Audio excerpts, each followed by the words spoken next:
Dottor Ernesto Riva, presidente e cofondatore di Unifarco, buongiorno e grazie per l'ospitalità concessa. Unifarco è azienda leader in Italia nella ricerca, sviluppo, produzione e distribuzione alle farmacie di prodotti cosmetici, nutraceutici, dermatologici, dispositivi medici, make-up e alimenti funzionali. Una storia iniziata nel 1982, ce la può sintetizzare?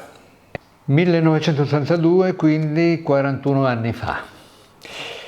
Ci siamo ritrovati, io e un mio amico, tutti e due figli d'arte, io figlio di farmacista e titolare allora di una farmacia vicino a Belluno, Massimo Slaviero, figlio d'arte ma non farmacista, altre lauree in economia, è stata una fortuna poi per il futuro dell'azienda, però con un legame molto stretto con la farmacia, perché il padre aveva la farmacia a Caviola.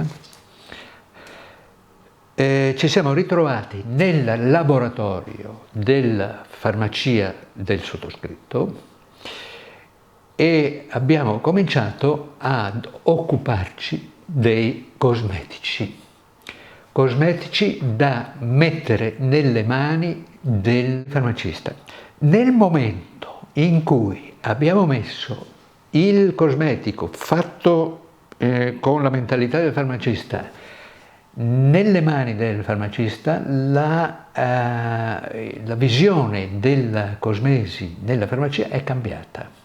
Se prima veniva venduto dal farmacista, noi diciamo sempre con la mano sinistra, cioè come se fosse stata una sorta di vendita squalificante, e dopo alcuni anni la vendita del cosmetico in farmacia è cambiata radicalmente perché ovviamente si è legata al concetto di salute, naturalmente salute della pelle. Tutto questo concetto ci ha accompagnato per 40 anni di storia dell'Unifarco, nata quindi da due cofondatori, il sottoscritto Ernesto Riva, che oggi è presidente, e Massimo Slaviero, che oggi è amministratore delegato dell'azienda. Poi, dopo una decina d'anni, si sono aggiunti altri due soci, che possiamo chiamarli cofondatori, ma sono arrivati 10 anni dopo. Luigi Corvi, responsabile del commerciale, figlio d'arte anche lui, e Gianni Baratto, responsabile della ricerca e del sviluppo, figlio d'arte anche lui. Quindi 4 farmacisti, diciamo anche Slaviero da considerarsi farmacista essendo un figlio d'arte, che costituiscono la colonna portante di Unifarco. Dottor Riva, dal 2005 Unifarco ha depositato ben 21 brevetti nel nome di una continua, costante ricerca scientifica. Quali sono i più significativi? Si pensa che con i brevetti si conquista il mondo.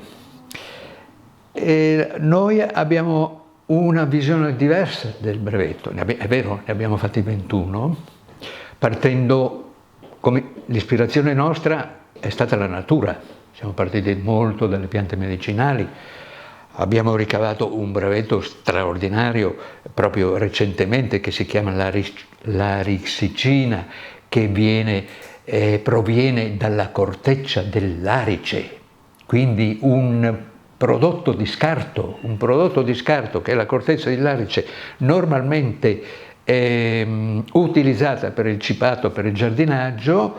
Noi siamo andati ad analizzarla con la nostra ricerca e abbiamo scoperto che dentro ci sono delle molecole molto ma molto interessanti che hanno fruttato uno degli ultimi brevetti che si chiama l'arixicina, che ci tiene in piedi tutta la linea di integrazione invernale perché è sostanzialmente un antisettico. Ma perché dico non conquistiamo il mondo con i nostri brevetti? Perché compaiono in seconda battuta. Noi ci siamo sempre dedicati, come storia dell'Unifarco, Unifarco è l'acronimo di Unione Farmacisti, vuol dire che è una società per azioni dove dove ci partecipano ben 600 farmacisti con delle microazioni. Quindi questi brevetti li abbiamo consegnati nelle mani dei nostri farmacisti clienti, perché Unifarco sta in piedi con i suoi clienti, che in Europa sono 6.500 ed ognuno ha il proprio brand.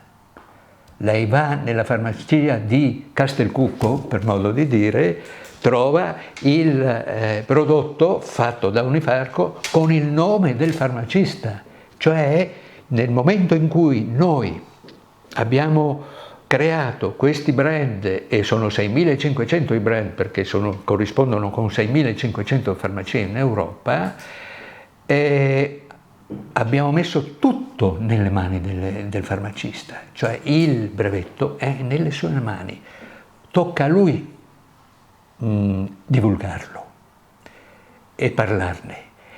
Ed è per questo che in questa azienda, che si chiama Unifarco, Unione Farmacisti, ci passano almeno dagli 800 ai 1000 farmacisti che vengono a vedere come viene fatto il loro prodotto, perché porta il loro nome.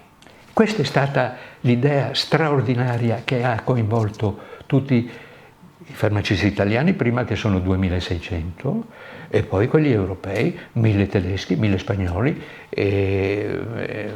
per un totale di 6500.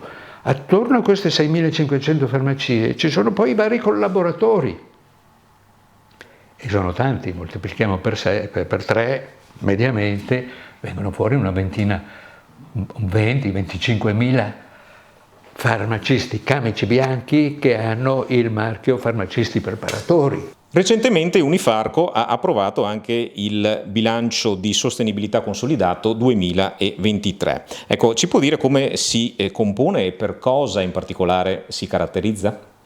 Allora, il bilancio di sostenibilità è pubblicato ovviamente e è stata sempre una nostra vocazione, perché questa azienda è inserita in una bellissima zona nella Val Belluna, che è caratterizzata poi tra l'altro dalla biodiversità, cioè per noi è stata una fonte di ispirazione questa valle, perché a sud abbiamo un sito UNESCO che sono le colline di Valdobbiadene, basta andare in cima al Visentin e si vede anche la laguna. A nord siamo alle porte con le Dolomiti, quindi un altro sito UNESCO. In mezzo c'è la Val Belluna, percorsa dal Piave, è caratterizzata da una notevole biodiversità dell'ambiente, delle piante medicinali che noi studiamo, che abbiamo studiato, che coltiviamo, e dai quali ricaviamo i nostri prodotti, i nostri brevetti. Quindi è stata una cosa ovvia iniziare il percorso della pubblicazione di un bilancio di sostenibilità. Perché parliamo di bilancio di sostenibilità? Perché un conto è raccontarla, cioè dire facciamo questo, facciamo quello. Un conto è poi pubblicare dei numeri. Una volta che hai pubblicato dei numeri, alla fine, quando fai il resoconto, sono numeri e devi valutarli, e un bilancio di sostenibilità ti costringe ad un miglioramento continuo, a monitorare questi numeri. Noi abbiamo uno staff della qualità e della total quality, che è un percorso che stiamo percorrendo da anni, dove ci sono 6 o 7 persone dedicate a questo, perché è sempre un bilancio. Ci possono essere delle cose che non ci soddisfano, non possono andare bene, e ti costringe in qualche modo al miglioramento. Ora, nel bilancio c'è tutto: i consumi, che ovviamente monitoriamo, perché questa è un'azienda manifatturiera, è un'azienda che consuma energia, è un'azienda che emette, se vogliamo, anidride carbonica. L'importante è che questi valori vengano monitorati, e noi lo facciamo, e con molta soddisfazione, perché abbiamo la Deloitte che ci controlla, e diciamo che tutte le certificazioni che ci vengono poi emesse sono molto, ma molto incoraggianti, perché fa parte della direzione il perseguire questa strada della sostenibilità. Quindi non solo i consumi, ma poi c'è il benefit, siamo un'azienda benefit. Azienda benefit vuol dire occuparsi del territorio, del sociale, della cultura, tutte cose che noi facciamo e ovviamente pubblichiamo.